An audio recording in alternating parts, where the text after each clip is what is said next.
साहेब जिल्हाधिकाऱ्यांची आपली चर्चा झाली काय बैठकीमध्ये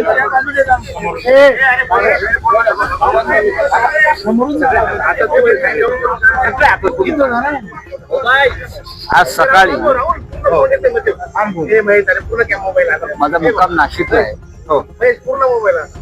आज सकाळी माझ्याकडे म्हणजे माझी वेळ घेतली होती.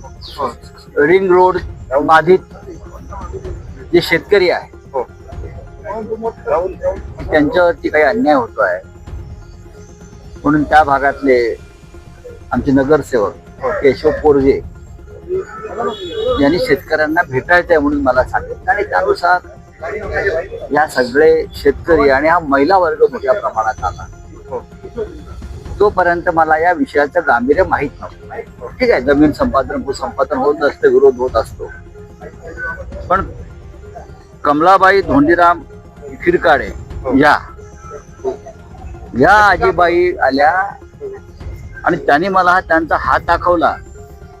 हा या वया इतर महिला भगिनी सगळ्या त्यांनी त्यांच्या अंगावरचे हातावरचे पाठीवरचे मारहाणीचे काळे निळे जे व्रण आहेत ते दाखवल्यावरती मी इतका अस्वस्थ झालो की काय केलं, कोणी केलं. त्यांनी पवन दत्ता या अधिकाऱ्याचं नाव घेऊन सांगितलं आणि व्हिडिओ दाखवले. त्याच्या हातात काठी आहे आणि तो दादागिरी करतोय. महिलांना पुरुषांना जमिनी ताब्यात घेण्यासाठी सरकारने जबरदस्ती करतो आणि ज्या पद्धतीने मारहाण झाली त्यानंतर मी ताबडतोब पवन दत्तांना फोन केला. म्हटले काय चाललंय, तुम्हाला मारण्याचा अधिकार दिला कोणी? तुमचं IAS ट्रेनिंग मध्ये जबरदस्तीनं भूसंपादन करताना वृद्ध महिलांना अशा प्रकारे मारहाण करा असं ट्रेनिंग दिलंय का? मला प्रधानमंत्र्यांना विचारावं लागेल. आम्ही येतो तिकडे भेटायला. दत्ता गायकवाड वसंत गीते यांच्या लिडरशिप खाली एक डेलिगेशन गेलं. चर्चा सुरू असताना ते महाशय पळून गेले.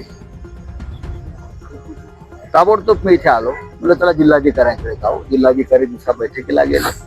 आम्ही थांबलो, वाट पाहिली तासभर. त्यांची पूर्वनियोजित बैठक होती. आलो.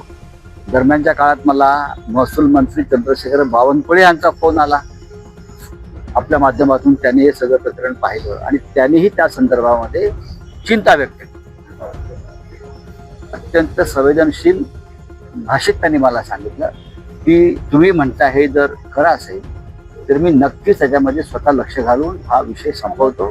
काळजी करू नका, शेतकऱ्यांना न्याय देऊ. जिल्हाधिकारी आयुष प्रसाद हे सद्ग्रस्त आहेत.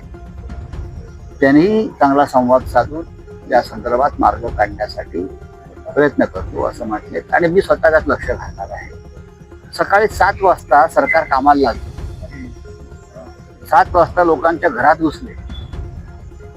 आता दांडे घेऊन सकाळी 7 वाजता महिला आंघोळीला गेलेल्या आहेत, कपडे बदलतायत आणि त्या परिस्थितीत त्यांच्यावरती हल्ले या राज्याचे प्रशासनाचे अधिकारी करतात.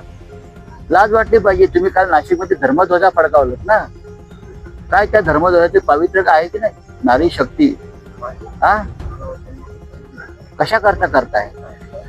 शिवसेना या विषयावरती आंदोलन करणार आहे, पण आम्ही थांबलो आहोत. चंद्रशेखरजी बावनकुळे यांच्यावरती माझा विश्वास आहे. मी त्यांना अनेक वर्ष ओळखतो. संवेदनशील मंत्री आहे. जिल्हाधिकाऱ्यांना सुद्धा बोलताना मला जाणवलं की त्यांना याच्यातून मार्ग काढायचा आहे.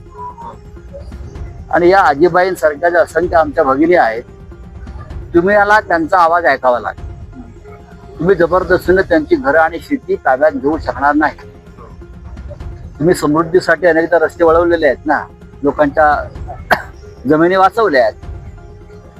कॅप्टन खरातची जमीन तुम्ही वाचवली आहे 17 ठिकाणी. मग ह्या आमच्या भगिनींचं सुद्धा घर आणि शेती वाचायला पाहिजे, ही आमच्या शिवसेनेची भूमिका आहे.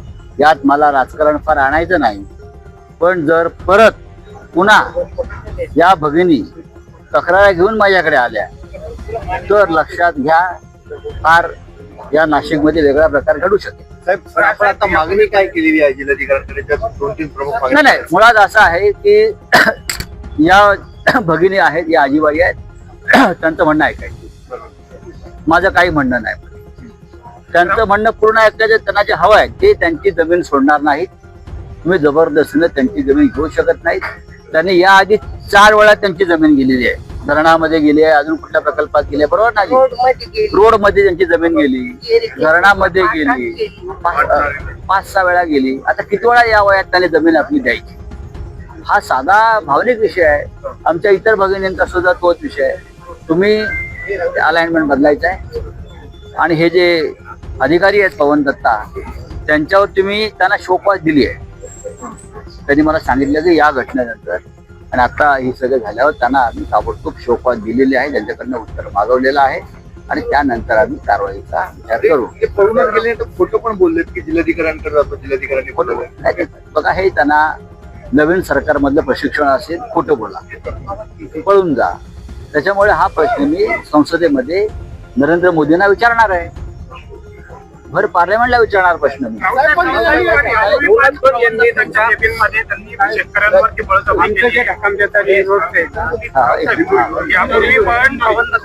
दिंडोरीमध्ये कोण प्रांत आहेत? आप्पासाहेब शिंदे. दिंडोरीमध्ये सुद्धा हा प्रकार कोणीतरी आप्पासाहेब शिंदे नावाचे अधिकारी, शेजारी 3 कोटी 80 त्यांना आम्हाला 1 कोटी 40. आप्पासाहेब शिंदे नावाचे एक प्रांत अधिकारी आहे. त्यांच्या सुद्धा अशाच प्रकारच्या अरेरावीच्या तक्रारी आहेत.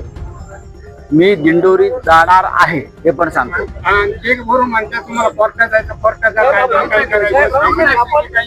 मी दिंडोरीत जाणार आहे. माझं पुढल्या आठवड्यामध्ये बावनकुळ्यांशी माननीय मंत्री, महसूल मंत्री त्यांच्याशी या विषयावर चर्चा होणार आहे.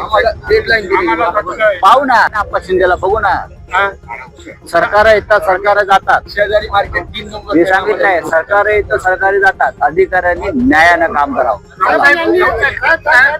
यांनी त्यांच्या दालनामध्ये आम्हाला फक्त 10 दिवसाची मुदत, 10 तारखेची मुदत देईल.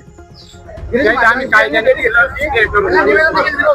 याच्यामध्ये हा विषय जो आहे हा प्रामुख्यानं शिवेंद्रराजे भोसले आणि चंद्रशेखर बावनकुळे यांच्या अखत्यारीतला आहे.